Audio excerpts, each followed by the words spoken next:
Barren Dusty Wastes.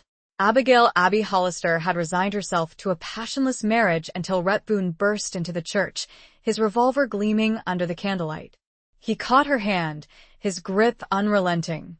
"You were never meant for him, Abby," he murmured. "And I'll be damned if I let you go now." Chapter 1. The Unwilling Bride's Last Stand. The scent of beeswax and wilting lilies hung heavy in the air, a suffocating perfume that mirrored the tightness in Abigail Hollister's chest. Sunlight streamed through the stained glass windows of the Harmony Creek Church, painting the worn wooden pews in hues of crimson and gold, a stark contrast to the icy dread that had settled in her bones. She stood at the altar, a porcelain doll in ivory lace, her reflection a stranger in the polished surface of the nearby offering plate. Her hands, clasped tightly before her, trembled despite her best efforts to maintain a semblance of composure. The preacher, a portly man with a voice that boomed like distant thunder, droned on about duty and devotion, words that tasted like ash in Abigail's mouth. Her gaze drifted to the man beside her, Elias Thorne, his face a mask of grim satisfaction. He was a man of means, of land, of power, everything her father had deemed necessary for a secure future. But his touch, the possessive grip he had on her arm, felt like a brand, searing her skin with the cold reality of her impending prison. Elias was a man carved from the harsh landscape itself, weathered, unyielding, his eyes the color of a winter sky, devoid of warmth. He smelled of old leather and something else, something vaguely metallic, like the coins he so readily counted. He was a man who took what he wanted, and he wanted Abigail, not for love, but for the respectability she brought, the Hollister name a coveted addition to his already considerable holdings. Her heart hammered a frantic rhythm against her ribs, a wild bird desperate to escape its cage. She had tried, pleaded, even threatened, but her father, a man hardened by years of frontier life and consumed by a debt he owed Elias, had remained unmoved. His honor, his word, were more important than his daughter's happiness.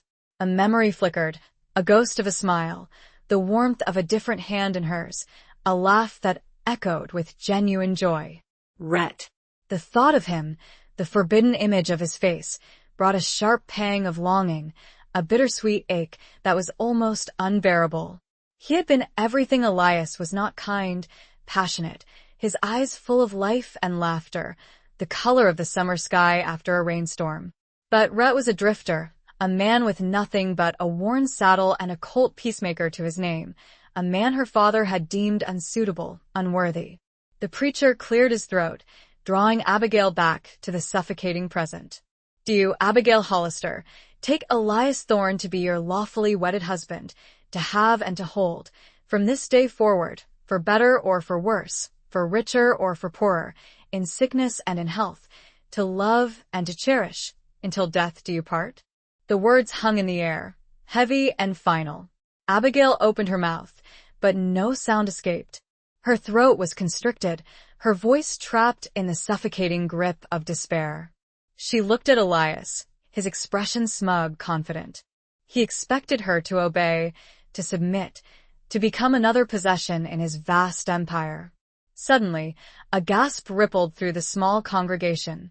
A shadow fell across the doorway, blocking the afternoon sun. The air crackled with a sudden, unexpected tension. Abigail's heart leaped, a flicker of hope igniting in the ashes of her despair. She knew, even before she turned, who it was. He stood there, framed in the doorway, a silhouette against the blinding light. Tall, lean, his presence filling the space with a raw, untamed energy. Dust coated his worn leather duster, and the setting sun glinted off the silver buckle of his gun belt. Rhett Boone.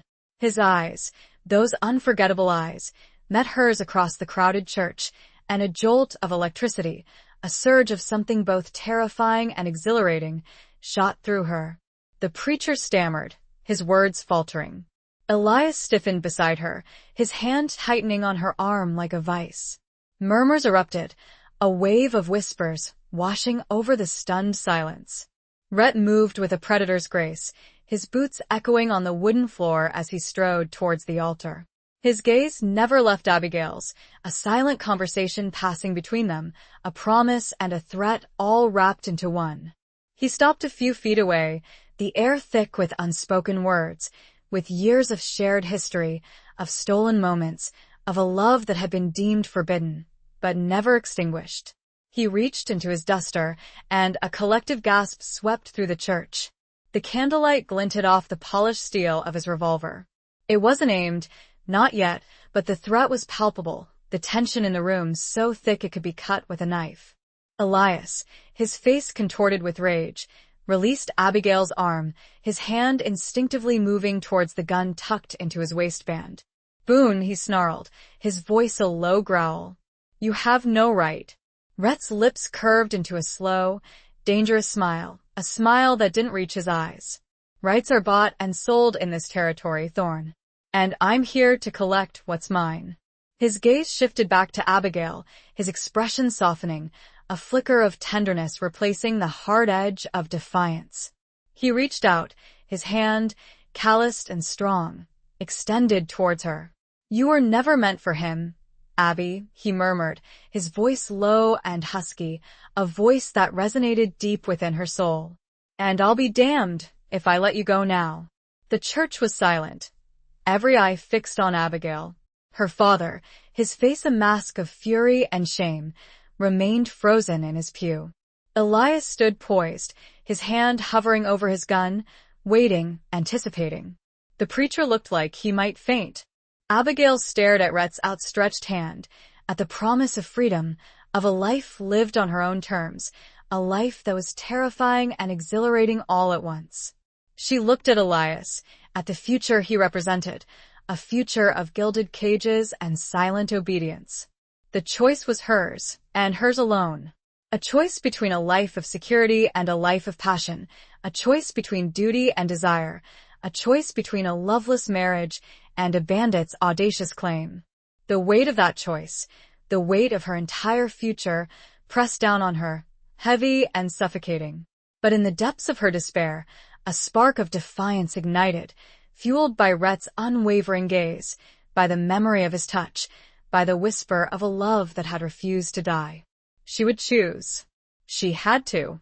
Chapter 2. A bandit's audacious claim. The air in the church hung thick with the scent of gun smoke and fear, a palpable tension replacing the earlier solemnity. Abigail's hand, still trembling, reached out, not towards Elias and the gilded cage he offered, but towards Rhett, towards the uncertainty and danger that radiated from him like the desert heat. Elias's face contorted in a mask of disbelief and fury. "Abigail, don't be a fool." His voice cracked, the veneer of control shattering like thin ice. Rhett's eyes, however, remained locked on hers, a silent plea, a promise of something more, something real, burning within their depths. He didn't flinch, didn't move, his hand steady, a lifeline in the swirling chaos of her life. Her fingers brushed his, the contact sending a jolt of electricity through her, a spark that reignited a flame she thought long extinguished. The calluses on his palm, a testament to a life lived outdoors, under the unforgiving sun, felt strangely comforting against her own soft skin. It was the touch of reality, of grit, a stark contrast to the smooth, cold grip of Elias. "Don't do this, Abby." Her father's voice boomed from the pews, a desperate plea laced with shame and anger. "Think of your family. Think of your future." But Abigail had thought of her family.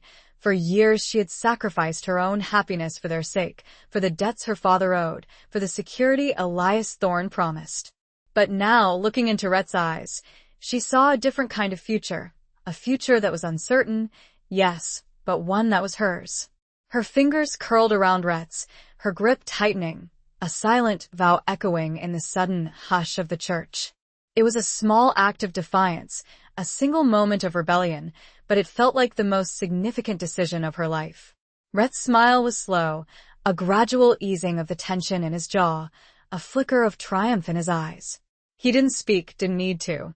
The silent language of their intertwined hands spoke volumes. Elias, his face now a mask of pure rage, lunged forward, his hand reaching for the gun at his hip. "You'll pay for this, Boone. You'll hang." Rhett was faster. With a swift, fluid movement, he drew his own revolver, the click of the hammer echoing in the stunned silence. He didn't point it at Elias, not yet. Instead, he kept his gaze fixed on Abigail, his expression unwavering. "Get on the horse, Abby," he said, his voice low and calm, a stark contrast to the chaos erupting around them. "We're leaving." The horse. Of course. Rhett had always been a man of action, a man who planned ahead. She hadn't seen it arrive, hadn't heard the hooves on the dusty road outside, but she knew it was there, waiting, a symbol of their escape, of their defiance. Abigail, her heart pounding a frantic rhythm against her ribs, didn't hesitate. She lifted the heavy skirts of her wedding dress, the ivory lace a stark contrast to the dusty floorboards, and moved towards the doorway, towards the promise of freedom, towards the unknown future that awaited her. As she passed Elias, she saw the raw hatred in his eyes, the promise of retribution. He wouldn't let them go easily. She knew that. But for the first time in a long time, Abigail felt a flicker of hope, a sense of control over her own destiny. The church erupted in chaos. Women screamed, men shouted. The preacher fumbled for his Bible, his face pale with terror. Abigail's father remained frozen in his pew, his face a mask of stunned disbelief, his carefully constructed plans crumbling around him like dust. Rhett backed towards the doorway, his revolver still drawn, his eyes scanning the crowd. Chapter 3. Trails of dust and broken vows. The midday sun beat down mercilessly on Abigail's back as they rode, the heat radiating off the parched earth in shimmering waves. The pristine white of her wedding dress, now streaked with dust and sweat, felt like a mockery of the life she had left behind.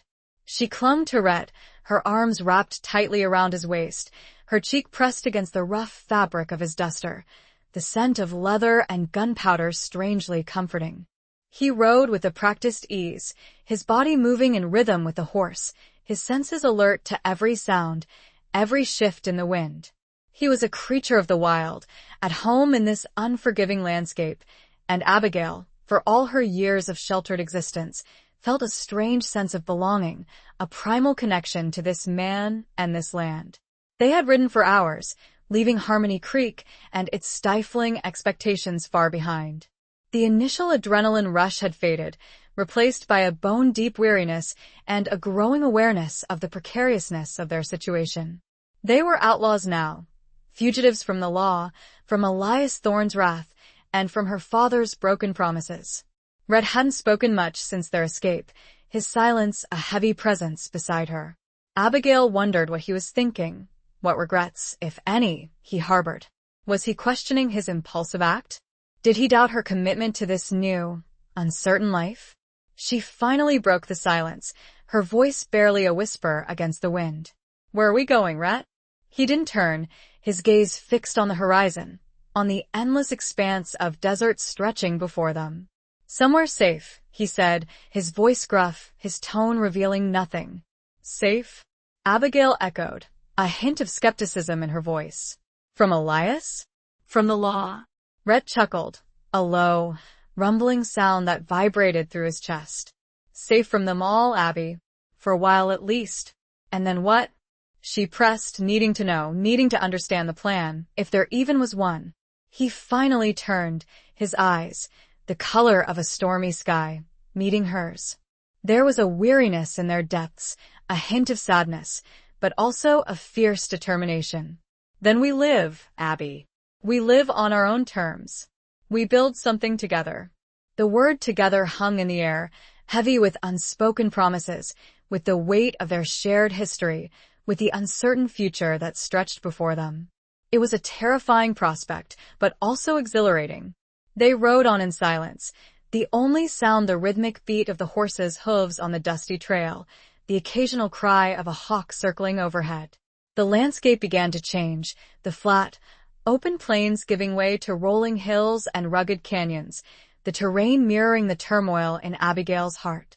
As the sun began to dip below the horizon, painting the sky in hues of orange and purple, Rhett finally slowed the horse, guiding it towards a narrow, secluded canyon, hidden from the main trail. "We'll rest here for the night," he said, dismounting and reaching up to help her down. Abigail slid from the horse, her legs stiff and aching from the long ride. She looked around, taking in their surroundings. The canyon walls rose high above them, offering a sense of protection, of seclusion.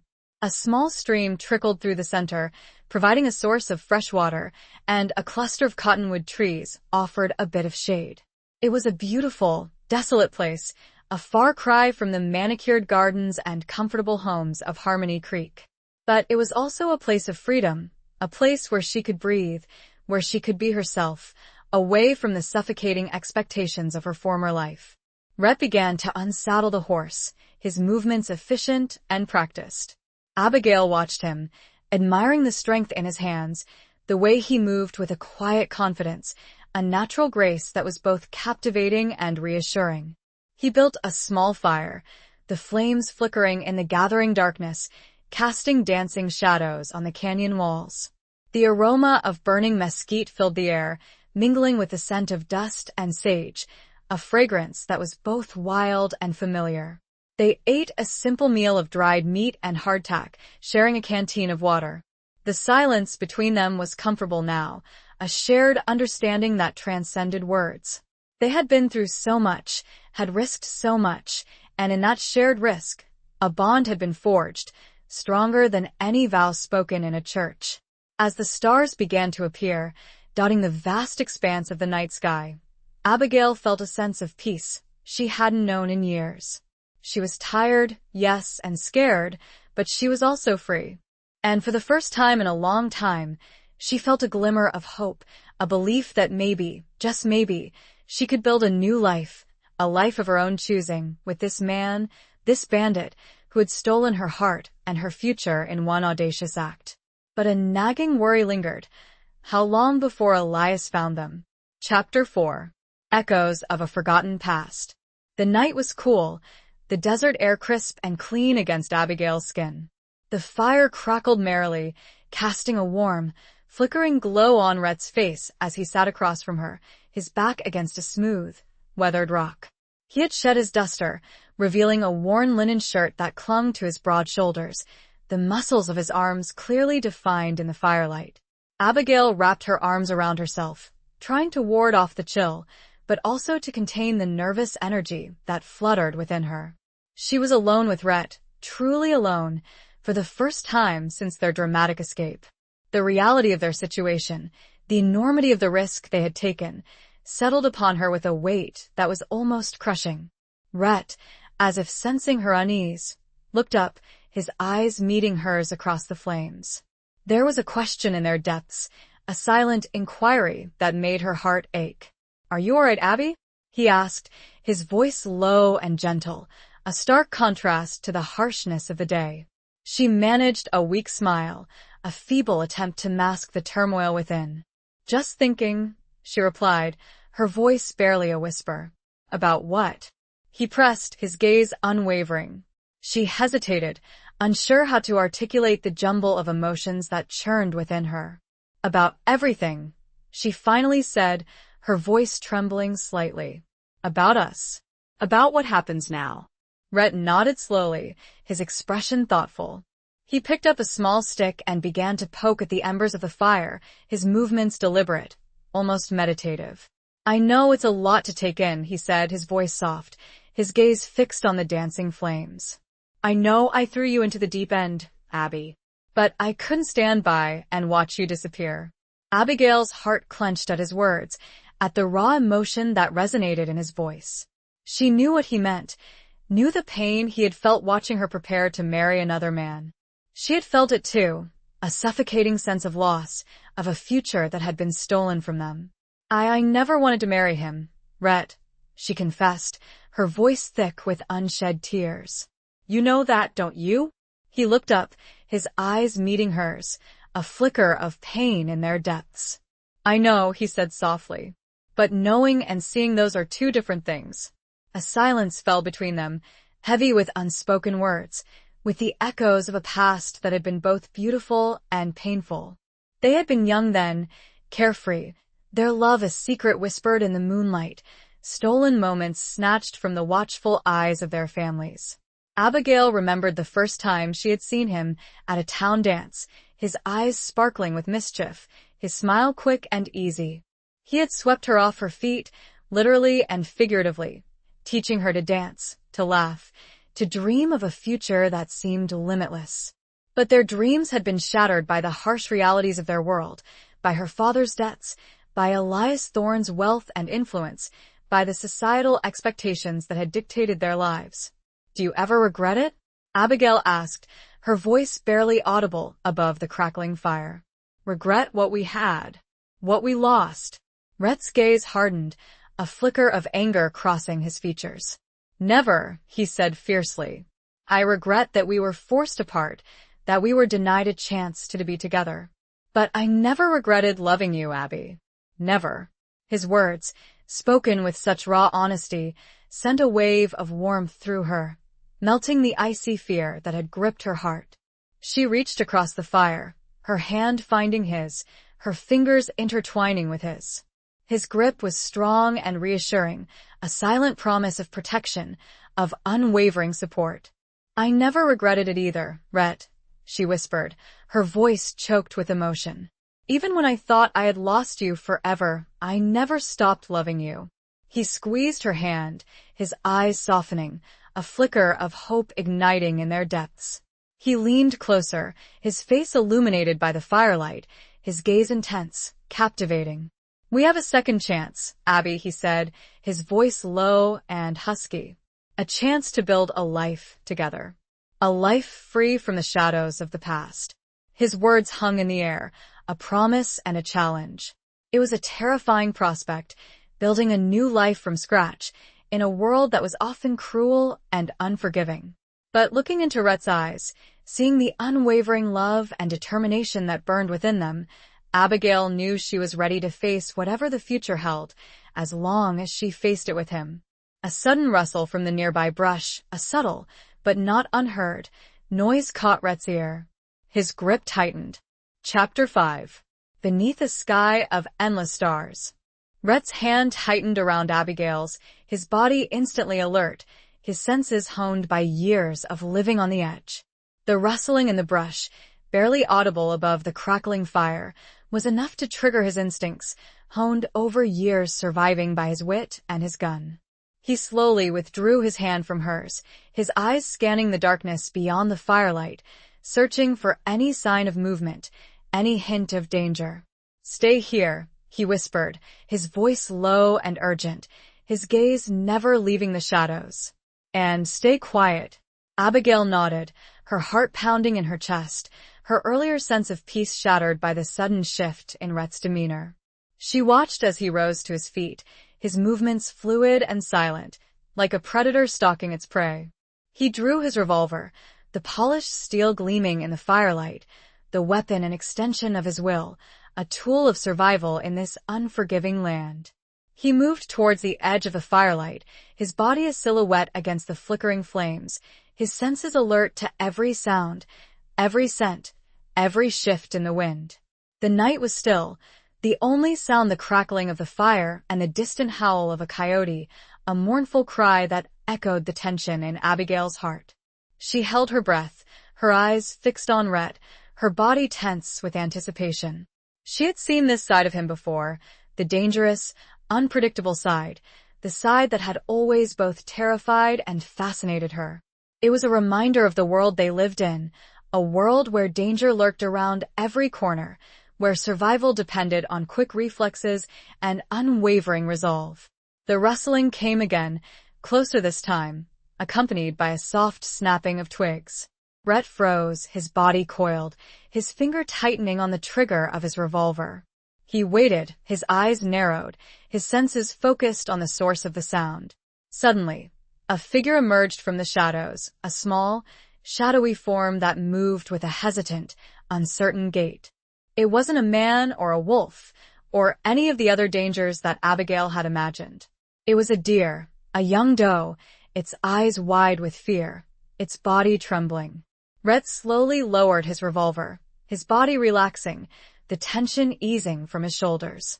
He let out a slow breath, a mixture of relief and amusement. "Just a deer," he said, his voice soft, his gaze returning to Abigail. "Scared me half to death." Abigail released the breath she hadn't realized she'd been holding, her body slumping with relief. She managed a weak smile, her heart still pounding in her chest. "Me too," she admitted, her voice trembling slightly. Rhett returned to the fire, holstering his revolver. He sat down beside her, his presence a reassuring warmth in the cool night air. "Sorry," he said, his voice apologetic. "I'm a little jumpy, I guess." Abigail shook her head. "Don't be," she said. "I understand." They sat in silence for a few moments, the only sound the crackling fire and the gentle rustling of the leaves in the cottonwood trees. The fear had faded, replaced by a renewed sense of calm, of connection. Rhett reached out and took her hand again, his fingers intertwining with hers. His touch was warm and reassuring, a silent promise of protection, of unwavering support. "Look," he said, tilting his head towards the sky. Abigail followed his gaze, her eyes widening in awe. The night sky was a vast, inky canvas, studded with millions of stars, a breathtaking display of celestial beauty. The Milky Way stretched across the heavens like a river of light, a shimmering pathway to infinity. She had seen the stars before, of course, but never like this. Here, far from the lights of Harmony Creek, the stars shone with an intensity, a brilliance that was almost overwhelming. "It's beautiful," she whispered, her voice filled with wonder. Rhett nodded, his gaze fixed on the heavens. "It makes you feel small, doesn't it?" he said softly. "Insignificant." Abigail shook her head.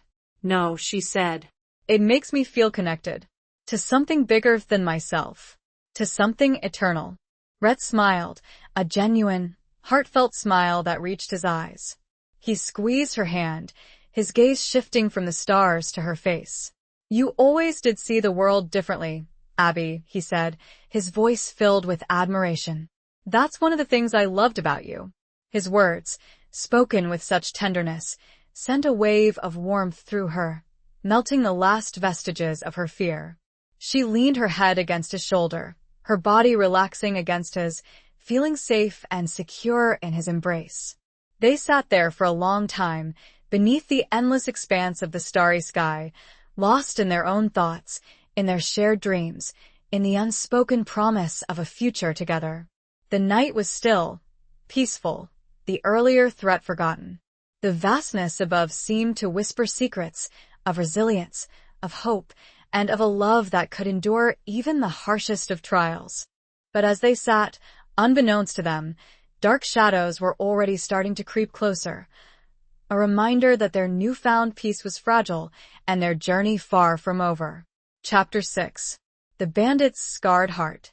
The first rays of dawn crept over the canyon walls, painting the rocks in hues of gold and rose, chasing away the lingering shadows of the night. Abigail awoke to the scent of wood smoke and coffee, a familiar and comforting aroma that stirred memories of simpler times. Rhett was already up, tending to the fire, a battered tin coffee pot perched precariously on the hot coals. He moved with a quiet efficiency, his movements practiced and graceful, a testament to years of living outdoors. He looked up as she stirred, his eyes meeting hers, a faint smile playing on his lips. "Morning," he said, his voice still rough with sleep. "Coffee's almost ready." Abigail sat up, stretching her stiff muscles, feeling the aches and pains of the previous day's ride. She looked around, taking in their surroundings. The canyon was even more beautiful in the morning light, the rugged rocks softened by the golden glow of the rising sun. "It's beautiful here," she said, her voice filled with a sense of wonder. Rhett nodded, his gaze following hers. "It is," he agreed, "one of my favorite spots." He poured 2 cups of coffee, handing one to her. The hot liquid warmed her hands and her insides, chasing away the lingering chill of the night. They sat in silence for a few moments, sipping their coffee, enjoying the quiet beauty of the morning. Abigail watched Rhett, studying his face, the lines etched around his eyes, the faint scar that ran across his left cheek, a memento of a past he rarely spoke about. She had always known there was a darkness in him, a shadow that lurked beneath the surface, a consequence of the harsh life he had lived. But she had also seen the kindness in his eyes, the gentleness in his touch, the unwavering loyalty he showed to those he cared about. "Rhett," she began, her voice hesitant, "tell me about your past. About what happened after you left Harmony Creek." He looked at her, his expression guarded, his eyes clouding over with a mixture of pain and regret. He hesitated, as if weighing his words, unsure whether to open up, to reveal the secrets he had kept hidden for so long. "It's not a pretty story, Abby," he said finally, his voice low and rough. "I know," she replied. "But I want to understand. I want to know the man you've become." He took a deep breath, his gaze shifting to the fire, his eyes fixed on the dancing flames. He began to speak, his voice slow and deliberate, his words painting a picture of a life lived on the fringes of society, a life of hardship, of violence, of constant struggle. He told her about his time drifting from town to town, working odd jobs, trying to make a living, always looking over his shoulder, always fearing the reach of Elias Thorne and the law. He told her about the men he had met, the outlaws and desperados, the men who had become his family, his brothers in arms. He told her about the raids, the robberies, the close calls, the constant threat of death or capture. He spoke of the violence he had witnessed, the violence he had participated in, the blood he had spilled, the lives he had taken. He didn't try to justify his actions, didn't try to make excuses. He simply told the truth, the brutal, ugly truth of a life lived on the edge. Abigail listened in silence, her heart aching for the pain he had endured, for the choices he had been forced to make. She didn't judge him, didn't condemn him. She simply listened, offering him the comfort of her presence, the silent understanding of a woman who loved him, despite his flaws, despite his past. As he spoke, she noticed the subtle tremor in his hands, the haunted look in his eyes, the way he clenched his jaw, as if trying to contain the emotions that threatened to overwhelm him. She realized that beneath the tough exterior, beneath the bandit's mask, there was a wounded soul, a man scarred by the harsh realities of his life. When he finally finished, his voice hoarse, his eyes filled with a mixture of relief and shame, Abigail reached out and took his hand, her fingers intertwining with his. His grip was tight, almost desperate, as if he was afraid she would pull away, afraid she would reject him. "Thank you," she said softly, her voice choked with emotion. "Thank you for trusting me." He looked at her, his eyes searching hers, seeking reassurance, seeking forgiveness. "I am not proud of what I've done, Abby," he said, his voice trembling slightly. "But I did what I had to do to survive." Abigail nodded, her gaze unwavering. "I know," she said. "And I still love you, Rhett. All of you. The good and the bad." His eyes widened, a flicker of surprise, of disbelief, crossing his features. He had expected condemnation, rejection, not acceptance, not love. He leaned forward and kissed her, a slow, tender kiss that was filled with a mixture of gratitude, of relief, of a love that had endured despite the years, despite the hardships, despite everything. The kiss deepened, becoming more passionate, more urgent, a desperate attempt to erase the pain of the past, to forge a new future, a future together. As the sun climbed higher in the sky, casting its warm glow over the canyon, they clung to each other, finding solace in their shared embrace, in their renewed commitment to each other. The scars of the past remained, but they were no longer a barrier, but a testament to their resilience, to their ability to overcome adversity, to their enduring love. But a flicker of movement, just beyond the ridge, caught Rhett's eye, a glint of metal reflecting the morning sun. Chapter 7. Whispers in the Desert Wind. Rhett's body tensed, his embrace tightening around Abigail for a fleeting moment before he gently pulled away. The glint of metal he had seen on the ridge, barely perceptible, was enough to trigger his instincts, honed by years of living on the run. "What is it?" Abigail asked, her voice laced with concern, sensing the sudden shift in his demeanor. He didn't answer immediately, his eyes fixed on the ridge, scanning the landscape, searching for any further sign of movement. He rose to his feet, his movements slow and deliberate, his hand instinctively moving towards the revolver at his hip. "Stay here," he whispered, his voice low and urgent. "And stay down." Abigail nodded, her heart pounding in her chest, her earlier sense of peace shattered by the sudden intrusion of danger. She watched as Rhett moved towards the edge of the camp, his body crouched low, his senses alert to every sound, every scent, every shift in the wind. He disappeared behind a cluster of rocks, his form blending seamlessly into the rugged landscape. Abigail waited, her body tense with anticipation, her eyes fixed on the spot where he had vanished. The silence was deafening, broken only by the gentle whisper of the wind through the canyon, a sound that now seemed ominous, foreboding. She wondered who it was, what they wanted. Was it Elias, finally catching up to them? Or was it someone else, another outlaw, a bounty hunter, someone drawn by the promise of a reward? The possibilities were endless, and each one more terrifying than the last. The minutes stretched on, each one feeling like an eternity. Abigail's imagination ran wild, conjuring up images of violence, of capture, of a future that was once again slipping through her fingers. She fought to control her fear, to remain calm, to trust in Rhett's ability to protect them. Finally, after what seemed like an eternity, Rhett reappeared, his body relaxed, his revolver holstered. He walked back towards her, his expression unreadable. "Who was it?" Abigail asked, her voice barely a whisper. Rhett shook his head. "Don't know," he said. "Saw a couple of riders on the ridge, but they didn't come any closer. They were too far away to identify." Could it have been Elias? She pressed, the name a bitter taste on her tongue. Rhett shrugged. "Could have been," he said. Or, it could have been someone else. "There are plenty of people out there who would like to see me and you behind bars." Abigail shivered, the thought sending a chill down her spine.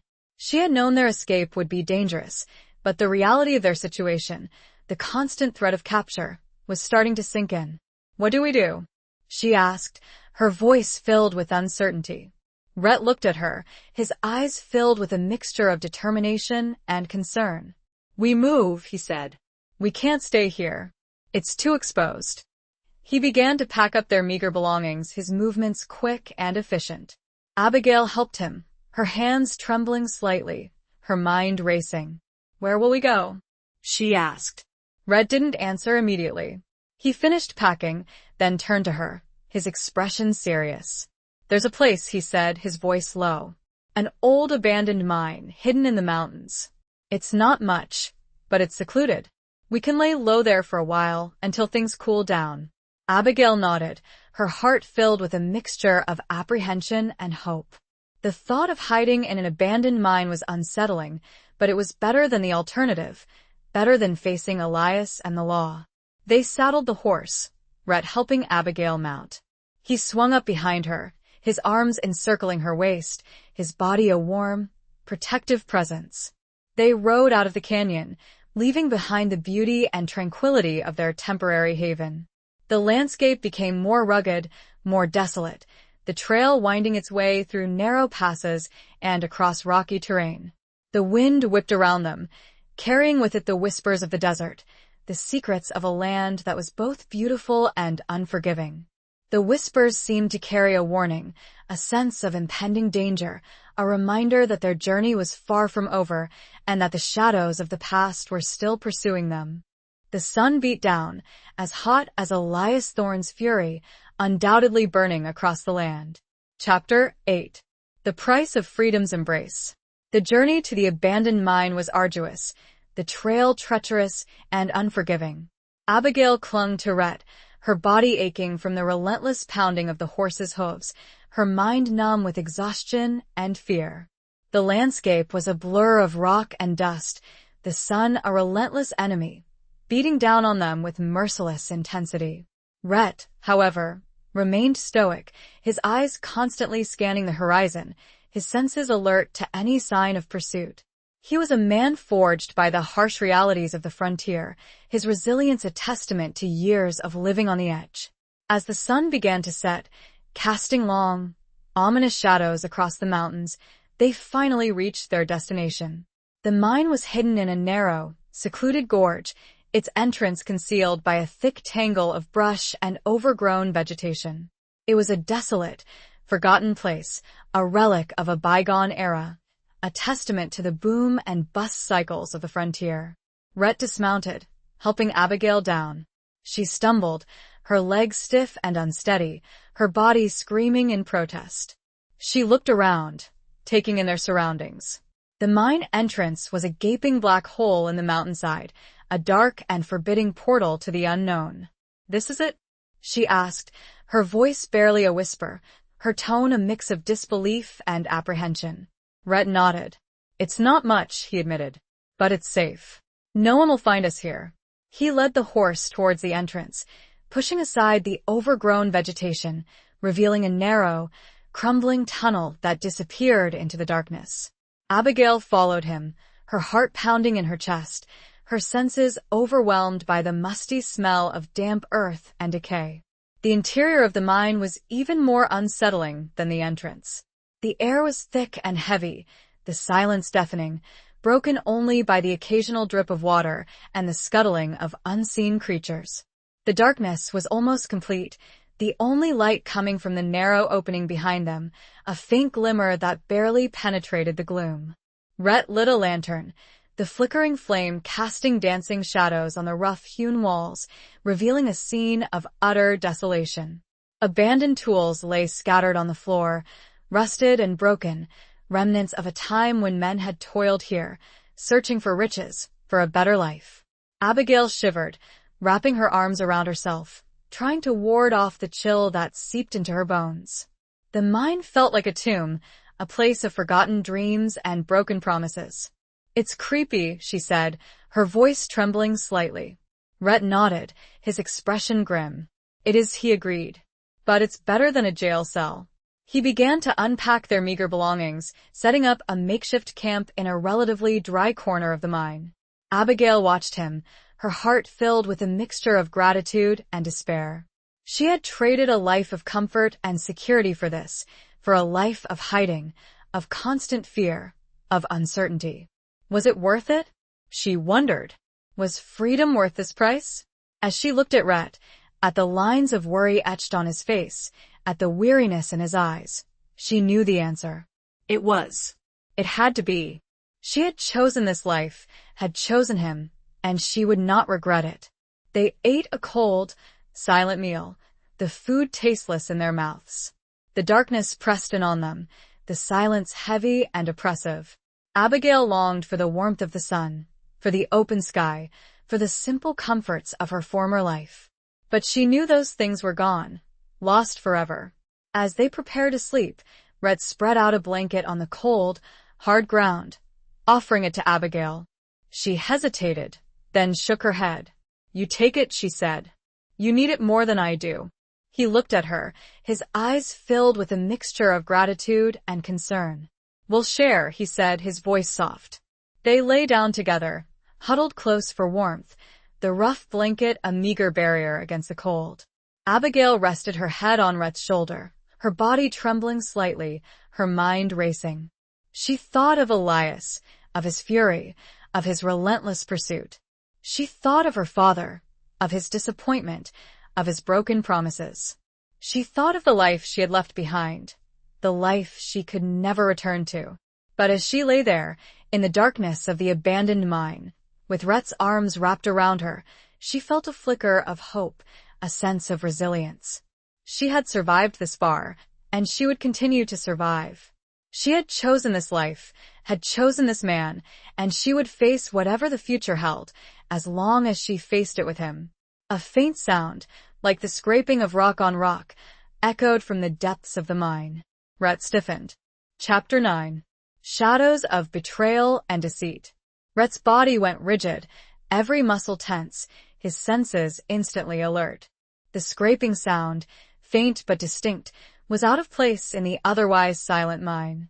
It was a sound that spoke of intrusion, of danger, of a threat lurking in the darkness. He gently eased Abigail from his embrace, his hand moving instinctively to the revolver at his hip. "Stay here," he whispered, his voice barely audible, his gaze fixed on the black void of the mine tunnel. "And don't make a sound." Abigail nodded, her heart pounding in her chest, her breath caught in her throat. She watched as Rhett moved towards the source of the sound, his body a shadow in the flickering lamplight, his movements silent and fluid, like a predator stalking its prey. He disappeared into the darkness, swallowed by the oppressive gloom of the mine. Abigail waited, her body tense with anticipation, her ears straining to hear any sound, any indication of what was happening. The silence was deafening, broken only by the drip, drip, drip of water, a sound that now seemed ominous, foreboding. The minutes stretched on, each one feeling like an eternity. Abigail's imagination ran wild, conjuring up images of Elias and his men, of bounty hunters, of outlaws, of any number of threats that could be lurking in the darkness. She fought to control her fear, to remain calm, to trust in Rhett's ability to protect them. Suddenly, a shout echoed through the mine, followed by the unmistakable sound of a struggle, of bodies grappling, of fists connecting with flesh. Abigail gasped, her hand flying to her mouth, her eyes wide with terror. She wanted to run, to escape, but she knew she couldn't leave Rhett. She had to help him, had to do something. She grabbed a heavy, rusted pickaxe that lay near the entrance, her hands trembling, her grip weak. It was a poor weapon, but it was better than nothing. She moved towards the sound of the struggle, her footsteps echoing in the silence, her heart pounding in her chest. The darkness was almost complete, the lantern light barely penetrating the gloom. She stumbled, her foot catching on a loose rock, sending a sharp pain shooting up her leg. She pressed on, her fear battling with her determination, her love for Rhett driving her forward. As she rounded a bend in the tunnel, she saw them, two figures locked in a desperate struggle, their forms illuminated by the faint, flickering light of a single lantern that lay on the ground. It was Rhett, his face contorted with effort, his body straining against his attacker. The other man was a stranger, a large, burly figure with a cruel face and a glint of madness in his eyes. He had Rhett in a headlock, his arm tightening around Rhett's throat, choking the life out of him. Abigail didn't hesitate. She raised the pickaxe, her hands trembling, her aim uncertain. She brought it down with all her might, aiming for the stranger's head. The pickaxe connected, not with the man's skull, but with his shoulder, the blow glancing off, but still causing him to stagger back, releasing his grip on Rhett. Rhett gasped for air, his chest heaving, his eyes filled with a mixture of pain and gratitude. He looked at Abigail, his expression unreadable. The stranger, enraged, turned towards Abigail, his eyes burning with fury. He lunged at her, his hands outstretched, his fingers like claws. Rhett, despite his weakened state, reacted instantly. He drew his revolver, his aim steady, his finger tightening on the trigger. The shot echoed through the mine, a deafening blast that reverberated off the walls. The stranger froze, his body jerking, his eyes widening in surprise. He staggered back, a look of disbelief on his face, then collapsed to the ground, a dark stain spreading across his chest. The silence returned, broken only by Rhett's ragged breathing and Abigail's choked sobs. She dropped the pickaxe, her hands shaking uncontrollably, her body trembling with shock and relief. Rhett, still breathing heavily, reached out and pulled her into his arms, his embrace tight, almost desperate. "Are you all right?" he asked, his voice hoarse, his concern evident. Abigail nodded, her head buried in his chest, her tears soaking his shirt. I think so," she whispered. Who was he?" Rhett didn't answer immediately. He held her close, his hand stroking her hair, his body a warm, comforting presence. He looked down at the dead man, his expression grim, his eyes filled with a mixture of anger and something else. Something Abigail couldn't quite decipher. Recognition. "I know him," he said finally, his voice low and troubled. "His name was Bart. He used to ride with me." The words hung heavy in the air, a dark cloud settling over them, a stark reminder that even among outlaws, trust was a fragile thing, and betrayal was always a possibility. And in the flickering light of the dying lamp, Abigail saw a glint of gold on Bart's lifeless hand. A ring. A ring she recognized. It was a Hollister family heirloom, one she had given Rhett years ago, before their world had been torn apart. Chapter 10. A haven among the outlaws. The discovery of the Hollister ring on Bart's lifeless hand sent a fresh wave of shock and confusion through Abigail. The ring, a simple gold band with a small, engraved H, had been a gift, a symbol of her love for Rhett, a token of a future they had dreamed of together. How had it ended up in the possession of a man who had tried to kill them? Rhett, his face a mask of grim realization, knelt beside Bart's body, his fingers gently prying the ring from the dead man's hand. He held it up, the gold gleaming in the dim light of the lantern, his eyes filled with a mixture of sadness and anger. He must have stolen it, Abigail whispered, her voice trembling, her mind struggling to make sense of the situation. When he attacked us. Rhett shook his head, his expression troubled. No, he said, his voice low. This ring I gave it to Bart. Years ago. Abigail stared at him, her eyes wide with disbelief. You gave it to him? She stammered. Why? Rhett sighed, his gaze shifting to the ring, his fingers tracing the engraved H. He hesitated, as if reluctant to reveal the truth, to expose a past he had tried to bury. After I left Harmony Creek, he began, his voice slow and deliberate. After your father forbade me from seeing you, I was lost, Abby. Angry. Bitter. I fell in with a bad crowd. Bart was one of them. He became a friend. A brother almost. He paused, his gaze shifting to Abigail, his eyes filled with a mixture of pain and regret. I gave him the ring as a symbol of our friendship. As a promise of loyalty. Abigail's heart ached for him, for the pain he had endured, for the betrayal he had suffered. She understood now. The darkness that lurked beneath his surface, the scars that ran deeper than the one on his cheek. But why would he attack us? She asked, her voice barely a whisper. Rhett shook his head, his expression grim. I don't know, he said. Unless he trailed off, his gaze shifting to the mine entrance, his eyes narrowing. He rose to his feet, his hand moving instinctively to the revolver at his hip. Unless what? Abigail pressed, her fear returning, her heart pounding in her chest. Unless he wasn't working alone, Rhett said, his voice low and urgent. Unless someone sent him. The implication was clear. Someone knew they were here. Someone had betrayed them. Someone wanted them dead. Elias, Abigail whispered, the name a bitter taste on her tongue. Rhett nodded, his expression hardening. It's possible, he said. But it could be someone else. Someone from my past. Someone with a grudge. They stood there, in the silence of the mine, the weight of their situation pressing down on them. They were trapped, hunted, betrayed. Their haven had become a trap. We have to leave, Abigail said, her voice trembling. We have to get out of here. Rhett nodded, his agreement swift. I know another place.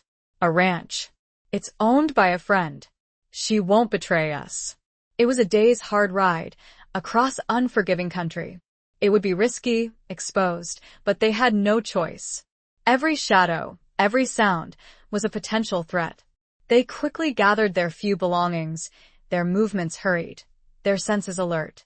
Rhett extinguished the lantern, plunging the mine into darkness. He took Abigail's hand, his grip tight and reassuring. They emerged from the mine, blinking in the harsh light of the pre-dawn sky.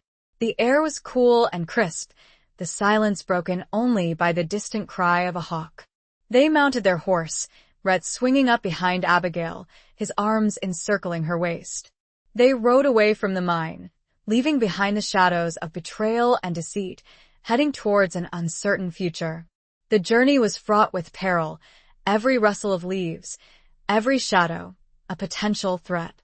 But as they rode, Abigail felt a flicker of hope, a sense of determination. They had survived this far, and they would continue to survive. They had each other, and that was all that mattered. They would find a new haven, a new life, a new future together. But as they crested a small rise, Abigail saw them. A group of riders, silhouetted against the rising sun, their faces obscured, but their intent clear. They were heading straight for them. And at their head, unmistakable even at this distance, was the tall, imposing figure of Elias Thorne. Chapter 11. The Sheriff's Relentless Pursuit. The sight of Elias Thorne and his posse sent a jolt of ice-cold fear through Abigail. He had found them. Despite their efforts to disappear, to cover their tracks, he had tracked them down, his relentless pursuit fueled by a mixture of rage, possessiveness, and a thirst for revenge. Rhett, his body tensing, instantly recognized the danger. He spurred the horse, urging it into a gallop, their escape now a desperate race against time, against the inevitable confrontation that loomed before them. Hold on, he shouted, his voice barely audible above the pounding of the horse's hooves and the rising wind. Abigail clung to him, her arms wrapped tightly around his waist, her face buried in his back, her body trembling with fear. She could feel the horse's muscles bunching and straining beneath them, the animal responding to Rhett's urgency, its powerful strides eating up the ground. The landscape blurred past them, a whirlwind of rock and dust, the wind whipping at their faces, carrying with it the shouts of their pursuers, the thunder of their horses' hooves, a terrifying symphony of impending doom. Abigail risked a glance back, her heart sinking at the sight of the approaching posse. They were gaining on them, their horses fresh, their riders determined, their numbers overwhelming. Elias, his face a mask of grim determination, rode at the head of the pack, his eyes fixed on them, his presence a palpable threat. She knew they couldn't outrun them. Their horse was tired, exhausted from the previous day's journey, and they were outnumbered, outmatched. Their only hope was to find somewhere to hide, somewhere to make a stand, somewhere to fight for their lives. Rhett, we can't outrun them, she shouted, her voice strained, her fear evident. He didn't answer, his gaze fixed on the terrain ahead, his mind racing, searching for an escape, for a solution, for any advantage he could find. He spotted it then, a narrow canyon, a crack in the earth, a hidden passage that offered a sliver of hope. It was a risky gamble, a desperate maneuver, but it was their only chance. He veered the horse sharply, guiding it towards the canyon entrance, the animal responding instantly to his command. They plunged into the narrow passage, the walls closing in around them, the sunlight fading, the shadows deepening. The canyon was a treacherous labyrinth, a maze of twisting turns and steep drops, a place where one wrong move could mean disaster. Rhett navigated the treacherous terrain with skill and precision, his years of experience guiding him, his instincts honed by a life lived on the edge. Abigail held on tight, her body bracing against the jolts and bumps, her trust in Rhett unwavering. She knew he was risking everything to save them, to protect her, and she would do whatever it took to help him, to fight alongside him. The sounds of their pursuers faded behind them, muffled by the canyon walls, their shouts echoing eerily in the narrow passage. They were gaining a temporary reprieve, a brief respite from the relentless pursuit, but Abigail knew it wouldn't last. Elias wouldn't give up. He would find them. They rode deeper into the canyon, the darkness growing more intense, the silence more profound.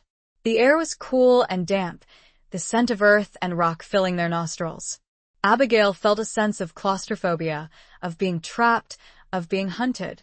Rhett finally slowed the horse, bringing it to a halt in a small, hidden alcove, a natural pocket in the canyon wall. He dismounted, helping Abigail down, his movements quick and efficient. "We'll make our stand here," he said, his voice low and determined, his eyes scanning their surroundings. Abigail nodded, her heart pounding in her chest, her fear battling with a newfound sense of resolve. She was tired of running, tired of hiding. She was ready to fight, to face Elias, to defend her freedom, her love, her life. Rhett drew his revolver, checking the chambers, his movements practiced and deliberate. He handed Abigail a small Derringer pistol, a weapon he had kept hidden for emergencies. Do you know how to use this? He asked, his voice serious.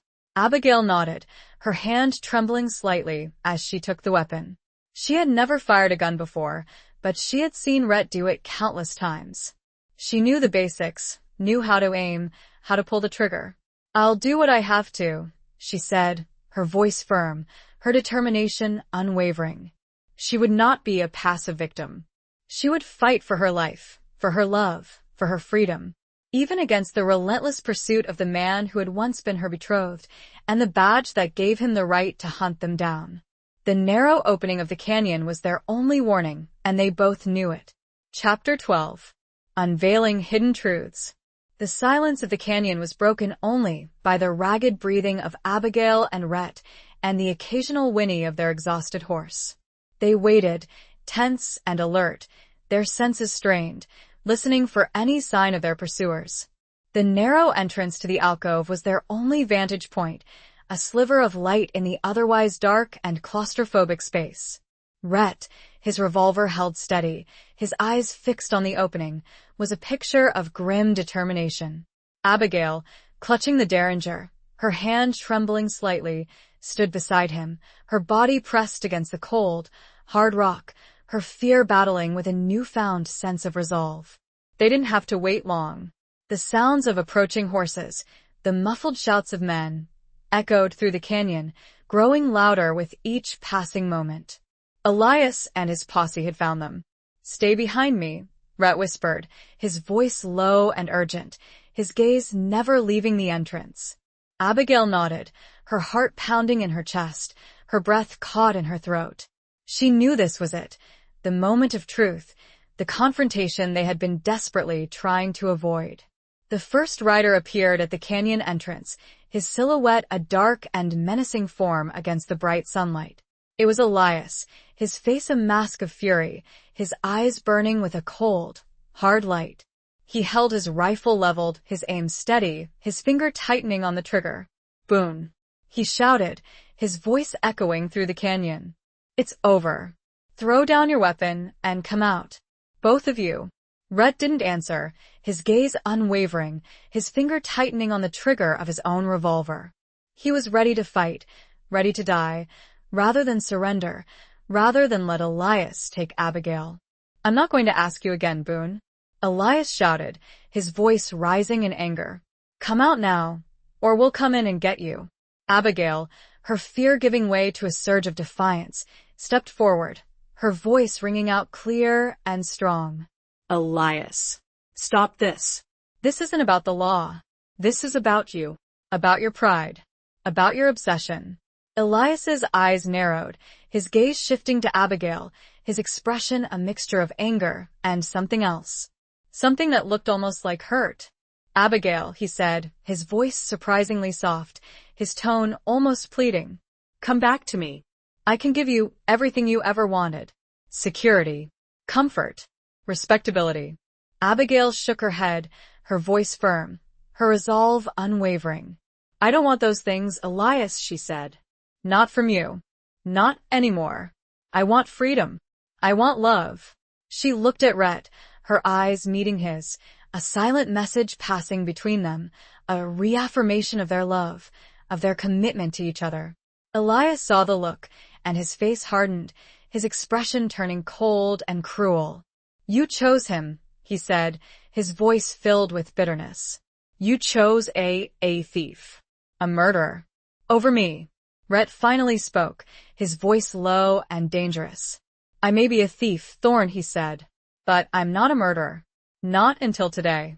He raised his revolver, his aim steady, his finger tightening on the trigger. The tension in the canyon was palpable, the air thick with the threat of violence, the silence broken only by the ragged breathing of the men and the horses. Suddenly, a voice rang out from behind Elias, a voice that was both familiar and unexpected. "Elias, Stop this. Now." It was Abigail's father, his face pale and drawn, his eyes filled with a mixture of fear and desperation. He pushed his way through the posse, his gaze fixed on his daughter, his voice pleading. "Abigail, Please. Come home. I was wrong. I made a mistake." Abigail stared at him, her eyes wide with disbelief. Her father, the man who had forced her into a loveless marriage, the man who had valued his debts and his honor above her happiness, was now pleading with her to come home. What are you saying, father?" she asked, her voice trembling. Her father looked at Elias, his expression filled with a mixture of shame and anger. "I know the truth, Elias," he said.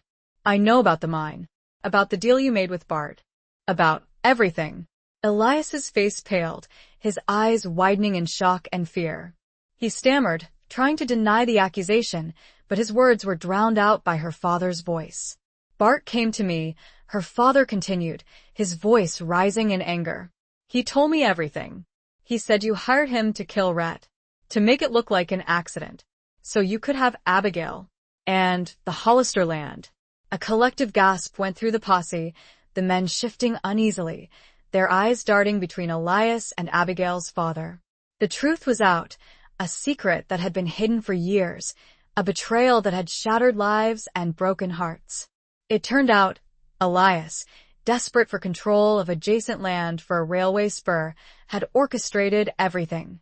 Elias, his face contorted with rage and desperation, raised his rifle, aiming it not at Rhett, but at Abigail's father. "You're lying," he shouted. "You're all lying." But before he could pull the trigger, a shot rang out. Not from Rhett, but from one of the posse members, a man who had served Elias loyally for years, but who could no longer stomach the lies, the deceit, the betrayal. Elias staggered back, his eyes wide with disbelief, his hand clutching his chest. He collapsed to the ground, his body still, his reign of terror finally over. The relentless pursuit had ended, not with a blaze of glory, but with a whimper of betrayal, the truth finally unveiled in the heart of the canyon. Chapter 13. A Dance with Danger and Desire. The death of Elias Thorne, sudden and unexpected, brought an abrupt end to the standoff in the canyon. The posse, stunned and disoriented by the turn of events, lowered their weapons, their loyalty to their former leader shattered by the revelation of his treachery.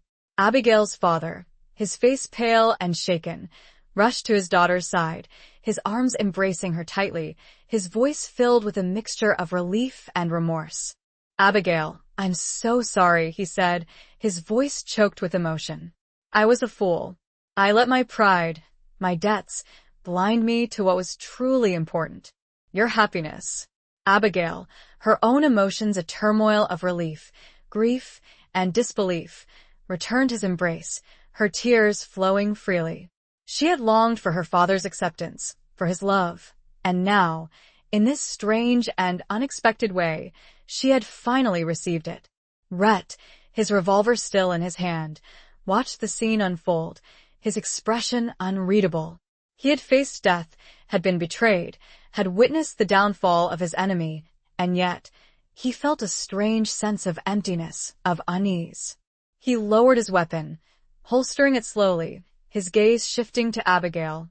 She was safe, free from Elias's grasp, reunited with her father. He should have been happy, relieved, but a shadow of doubt, of uncertainty, lingered in his heart. As the posse began to disperse, some offering apologies to Abigail and her father, others simply riding away in silence, Rhett approached them, his steps hesitant, his eyes searching Abigail's. "Are you all right?" he asked, his voice low, his concern evident. Abigail nodded, her tears drying on her cheeks, her expression a mixture of exhaustion and relief. "Yes," she said. "I am. Thanks to you. And to Father." She looked at her father, her gaze softening, a flicker of forgiveness in her eyes. Her father, his face etched with guilt and regret, returned her gaze, his expression pleading. "Abigail," he said, his voice trembling. "Can you ever forgive me?" Abigail hesitated, then nodded slowly. "I think so," she said. "But it will take time." She turned back to Rhett, her eyes meeting his, a question in their depths. He had saved her life, had risked everything for her, and yet she sensed a distance between them, a barrier that had not been there before. "What happens now, Rhett?" she asked, her voice barely a whisper. He didn't answer immediately. He looked at her, his eyes filled with a mixture of love and uncertainty. He looked at her father, then back at her, his expression troubled. I don't know, Abby, he said finally, his voice low and hesitant. I need some time. To think. He turned and walked away, his steps slow and deliberate, his form disappearing into the shadows of the canyon. Abigail watched him go, her heart aching, her mind filled with confusion. She had expected a reunion, a celebration, a reaffirmation of their love. Instead, she was left with a sense of emptiness, of uncertainty, of a future that was once again unclear. Her father, sensing her distress, put a comforting arm around her shoulder. He needs time, Abigail, he said softly. He's been through a lot. We all have. Abigail nodded, her tears returning, her body trembling. She knew her father was right, but it didn't ease the pain, the confusion, the fear that gnawed at her heart. As the sun began to set, casting long shadows across the canyon, Abigail and her father rode out of the narrow passage, leaving behind the scene of violence and betrayal. They rode in silence, each lost in their own thoughts, their own emotions. Abigail's father had arranged for a carriage to meet them, a comfortable, enclosed vehicle that was a stark contrast to the rugged terrain they had been traversing. They settled into the plush seats, the silence between them heavy and awkward. As the carriage began to move, rumbling along the dusty road, Abigail couldn't resist the urge to look back, to search for any sign of Rhett. But he was gone, vanished into the vastness of the frontier, leaving her with a mixture of hope and despair, of love and uncertainty. The rhythmic clatter of the carriage wheels on the road seemed to mock her, a constant reminder of the dance with danger and desire that had brought her to this point, a point where she was free, but also alone. And she realized, with a sinking heart, that the greatest danger might not be behind her, but ahead. Chapter 14. The Cost of a Stolen Heart. The journey back to Harmony Creek was a blur of emotions for Abigail. Relief, grief, confusion, and a deep, aching sense of loss swirled within her, a tempest that threatened to consume her. The familiar sights of her hometown, once a symbol of comfort and security, now felt alien, tainted by the events of the past few weeks. Her father, his face etched with guilt and remorse, tried to make amends, offering apologies, promises of a better future, a future where she would be free to make her own choices, to live her own life. But his words, while sincere, felt hollow, inadequate to fill the void that Rhett's absence had left in her heart. The townspeople, initially shocked and scandalized by her abduction, now greeted her with a mixture of sympathy and curiosity. The story of Elias Thorne's treachery had spread like wildfire, transforming Abigail from a runaway bride into a victim of circumstance, a woman wronged by a powerful and ruthless man. She was welcomed back into the Hollister home, a large, comfortable house that had once felt like a prison, but now, strangely, offered a sense of refuge, of familiarity. She went through the motions of resuming her former life, attending to household chores, visiting with neighbors, trying to find some semblance of normalcy in the aftermath of the chaos. But her heart was not in it. Her thoughts were constantly with Rhett, wondering where he was, what he was doing, whether he was safe. She missed him fiercely, his presence, his touch, his voice, the way he made her feel alive, free, loved. She tried to convince herself that he would return, that he needed time to process everything that had happened, to come to terms with his past, with his feelings for her. But as the days turned into weeks, and the weeks into months, her hope began to dwindle, replaced by a growing sense of despair, of resignation. She received letters from him, sporadic and brief, filled with vague assurances, with promises he couldn't seem to keep. He wrote of his struggles, of his efforts to make a new life, a life worthy of her, but his words lacked conviction, his tone distant, almost formal. Abigail realized, with a sinking heart, that the man she had loved, the man who had stolen her heart and her future, was slipping away from her, becoming a ghost, a memory, a shadow of the past. The cost of her freedom, she realized, was the loss of the man she loved. She had escaped a loveless marriage, had defied societal expectations, had fought for her right to choose her own destiny. But in doing so, she had sacrificed the one thing that truly mattered, the one thing that had given her life meaning and purpose. She found herself wandering through the familiar streets of Harmony Creek, her gaze drawn to the places they had shared, the places where they had whispered their secrets, stolen their kisses, dreamed their dreams. The memories, once a source of comfort, now felt like a cruel taunt, a reminder of what she had lost, of what she could never have again. One evening, as she sat on the porch of her father's house, watching the sun set over the distant mountains, she felt a familiar presence, a warmth that sent a shiver down her spine. She looked up, her heart leaping with a mixture of hope and trepidation. It was Rhett. He stood at the edge of the property, his figure silhouetted against the fading light, his face obscured by the shadows. He looked different, older, wearier, his clothes dusty and worn, his eyes filled with a mixture of sadness and something else. Something she couldn't quite decipher. He didn't approach her, didn't speak. He simply stood there, watching her, his presence a silent question, a silent plea. Abigail rose to her feet, her legs trembling, her heart pounding in her chest. She wanted to run to him, to embrace him, to tell him how much she had missed him, but something held her back, a sense of uncertainty, of doubt. He had made his choice, had chosen a life apart from her, a life of solitude, of wandering. And she, in turn, had to make her own choice, a choice between clinging to a fading dream or embracing a new reality, a new future, a future that might not include him. The setting sun cast long, dancing shadows, mirroring the turmoil in her heart, the cost of a stolen heart laid bare under the vast, unforgiving sky. The silence stretched, heavy and pregnant with unspoken words. Chapter 15. Blood on the Frontier's Edge. The silence between Abigail and Rhett stretched, thick with unspoken words, with unresolved emotions, with the weight of their shared past and uncertain future. The setting sun painted the sky in hues of orange and purple, a breathtaking backdrop to the silent drama unfolding between them. Abigail took a tentative step forward, her heart pounding in her chest, her voice barely a whisper. Rhett? He didn't respond immediately, his gaze fixed on her, his expression unreadable in the fading light.